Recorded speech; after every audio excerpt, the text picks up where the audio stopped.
Have you ever struggled with essays and been tempted to transfer programs to avoid writing essays?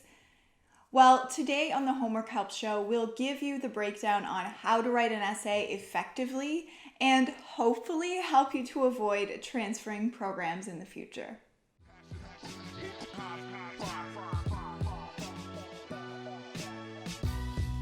Hi guys, and welcome back to our channel. My name is Cath Anne, and this is episode 57 of the Homework Help Show, hosted by Homework Help Global. Here on the show, we provide you with valuable content for your academic and student life. Many people would rather go into the sciences, which is much more test-based or lab-based, than take a humanities course which requires heavy essay writing. Now, although essay writing seems like a time-consuming and challenging process, if you have the right tools, it can actually be rather simple. And that's what we wanted to share with you today on episode 57 of the Homework Help Show. Let's jump in. So the first tip we wanted to give you is make sure that you analyze the essay prompt. Usually when you have an essay, the professor will provide you with a question or a little paragraph describing what is required in the essay. Make sure that you take the time to go through the essay prompt and make certain that you have understood the question in full. There may be details that you might miss if you only skim over it briefly. I recommend taking a pen or a pencil, even a highlighter, and making note of the keywords in the prompt so that you can be sure to include them throughout your essay. Even the most well-written essay can result in a bad grade if you don't answer the essay prompt. So make sure that you take some time to fully understand the essay prompt and know what the prof is looking for. 2 questions which might help to guide you through understanding the essay prompt are: what is the prompt directly asking? And what is the prompt indirectly asking? Once you have answered these questions, you can jump in and start writing your essay. Second, make sure to create a thesis statement. So based on the essay prompt, what are you going to argue throughout the basis of your essay?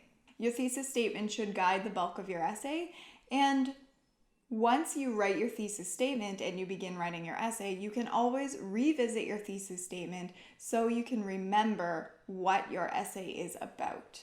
Writing your thesis statement is an essential component to writing an effective essay. Third, write an essay outline. Using your thesis statement as a guide, research, plot out, and plan the bulk of your essay. Use the outline as a guide to guide you through the process of essay writing. This will help your essay to flow and let you know what information to include. When you get into writing your essay, it can be a little overwhelming and perhaps you have a lot of research that you want to include. Having an outline will allow your essay to flow, and it will provide you with a guide to help you navigate the essay writing process.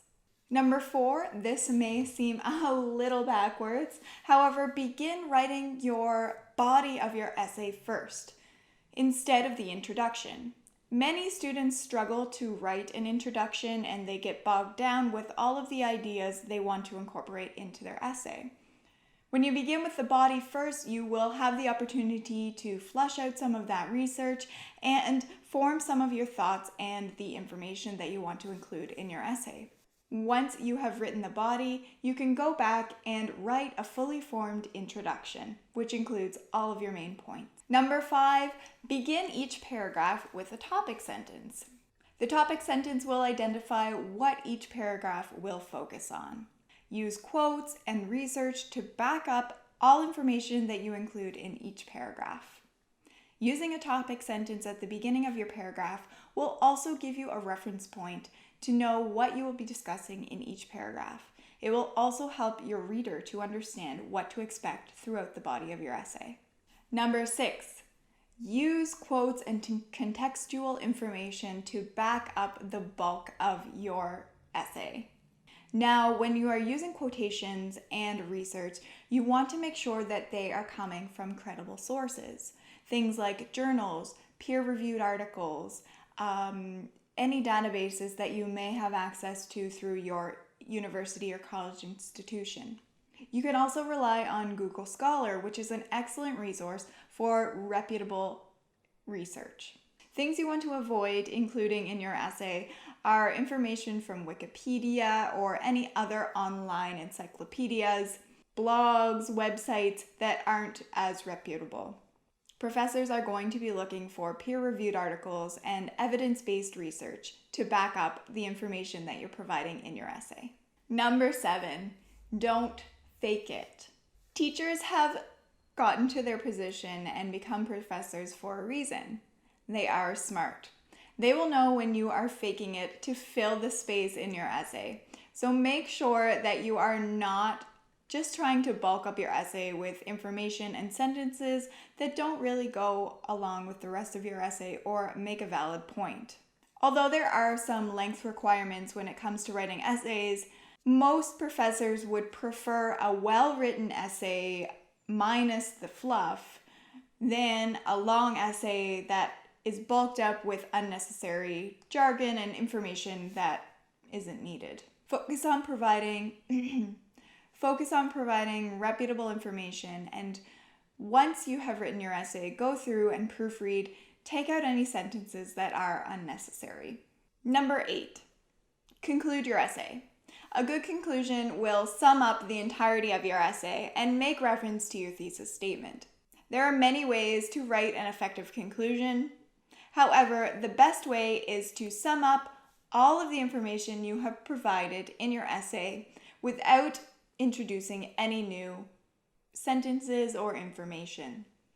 An effective conclusion will sum up each body paragraph in a succinct way and thoroughly prove your thesis statement or the argument that you have made throughout the body of your essay.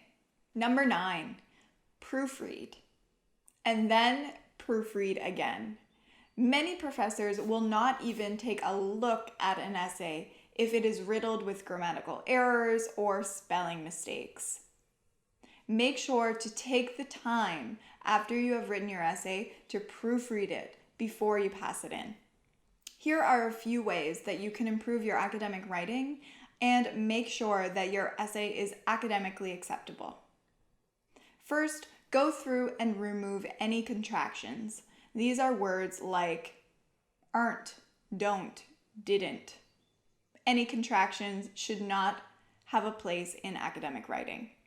Print out your paper and take a highlighter or pen and go through it in a physical way. This will help errors pop out a little better than when you are just reading on your computer screen. Next, get a second set of eyes. Have a friend or family member read over your essay to proofread it. They will pick up on things that you didn't even notice. Read your essay out loud. When you read your essay out loud, it will indicate grammatical errors more readily than just reading it silently. If something doesn't sound correct, it is most likely grammatically incorrect. Guys, we don't disagree that essay writing can be challenging or overwhelming. Integrate these 9 steps into your essay writing process, and it should be smooth sailing. Okay guys, that's it for me this week. I hope this video was of benefit. If you have any questions, jump into the comment section below. We always love to hear from you and connect with you. If you want to connect with us on any of our social media platforms, all of our information is linked and listed in the description box below. If you found this video helpful and enjoyed it, make sure to give it a like, a thumbs up, and subscribe to our channel so you don't miss out on any of our other content. Good luck writing those essays. Talk soon and take care.